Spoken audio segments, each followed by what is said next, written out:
incredible.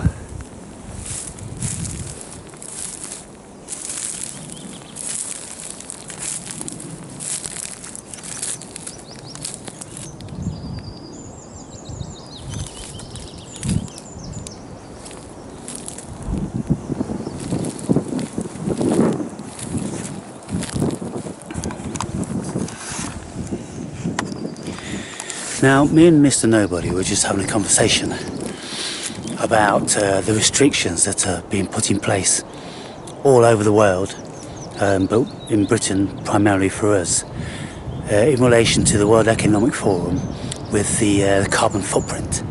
And in this park here now, what they've done is they've cordoned off the vast majority of it for half a year, up until the end of August, to save the carbon, to save the planet.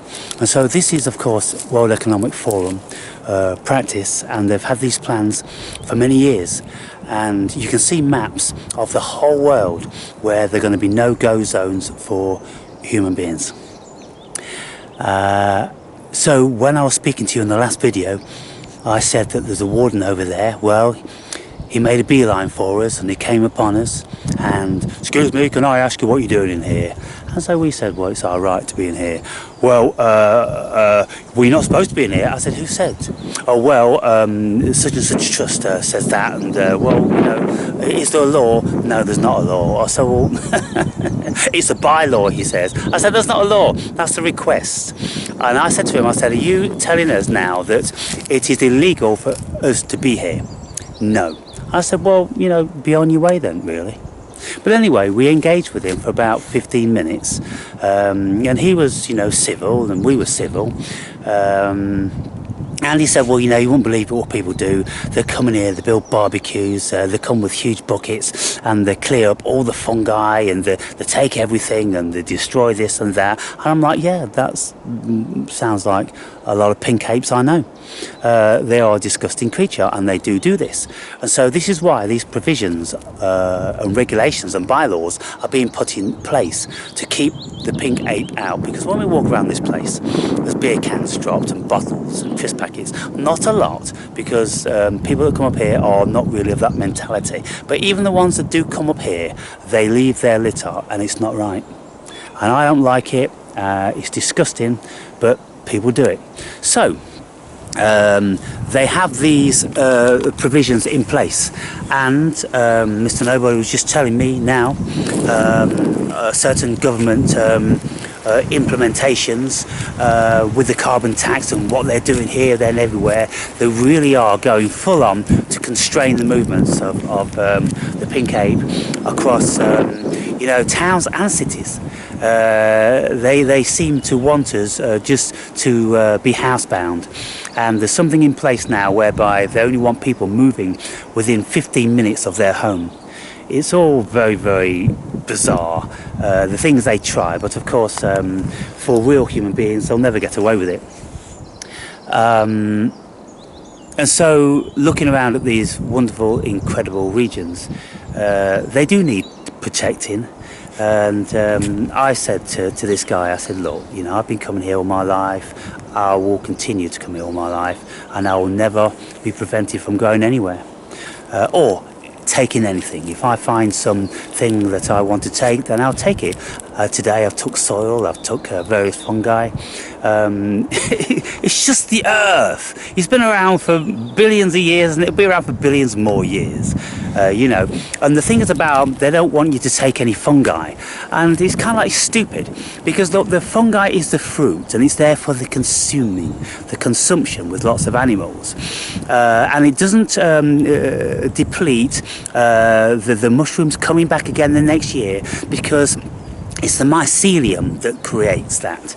And you know, if a mushroom's been out and all of a sudden it's opened up, then it's dropped some spores. In any case, it doesn't need to remain there for the rest of its life and drop all its spores. It's a fallacy. It is stupid.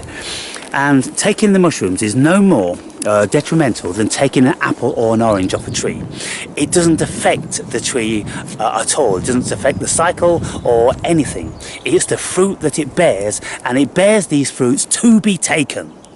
and so they're consumed, and then the pips are discarded somewhere. You know, it's what it's done for billions of years, procreation. They want to stop people from doing that, and I, for one, will never comply. And I said to them, I said, look, you know, I get what you're saying with certain people, but we are a different variety, and I'm a self-proclaimed elitist.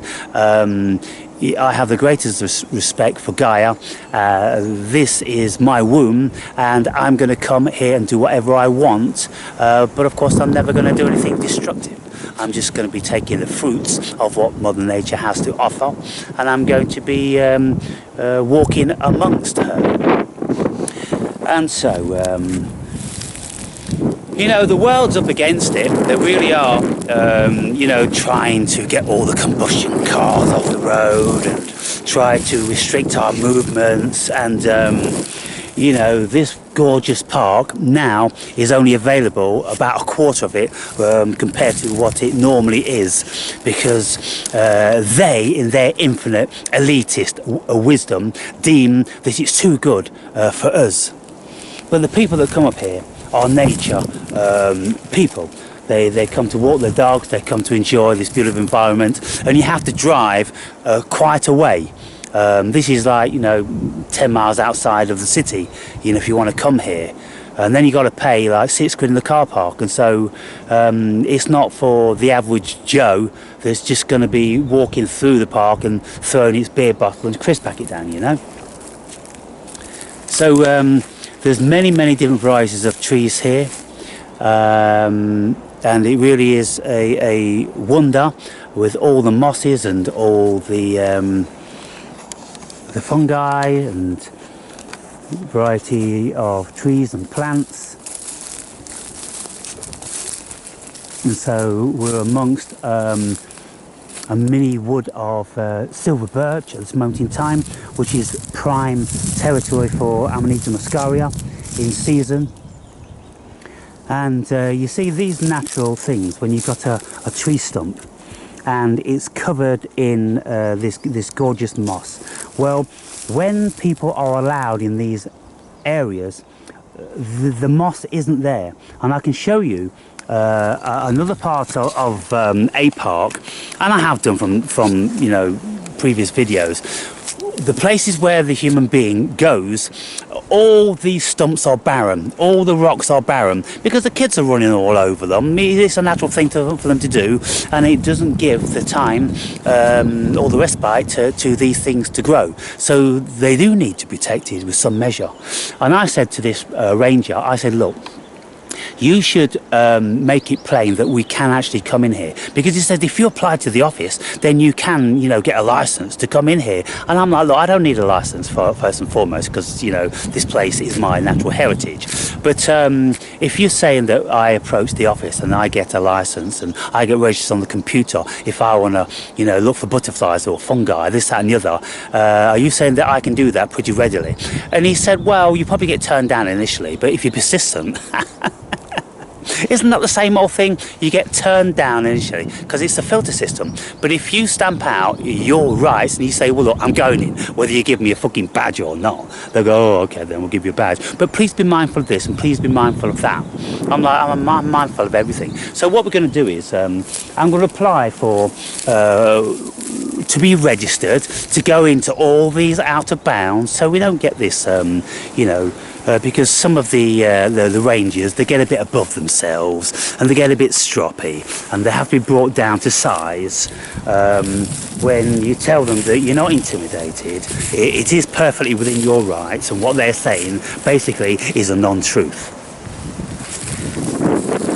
So with holly stick in hand, I said to Mr. Nobody, I said, you know what diffused that situation? It was the magic of the holly stick. But seriously, people, it's the magic of our disposition of being sovereign beings. When we know that we are sovereign, they cannot do anything. And I could tell you so many stories how I have the government working for me, that, you know, you'd be absolutely amazed. Once you know your rights, once you know that you're a sovereign being, then the world is your oyster. And you won't want for anything.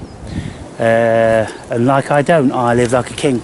I've lived like a king for 14 years, ever since I've decided to walk in a certain trajectory in life. So we're going now into an older part of the woods, which is given to beech trees and more silver birch and oaks and all that sort of thing. But this region is magic. There isn't a shadow of a doubt about it. As soon as you step onto these lands, if you are a wizard, if you're spiritually endowed, then you are instantly with it. It's absolutely incredible. And just to hold this holly stick, this staff of magic, which derives from one of the most renowned trees on the planet, is where the Hollywood movie studios come from. It's out of the magic, people, of the holly tree. So, catch you later.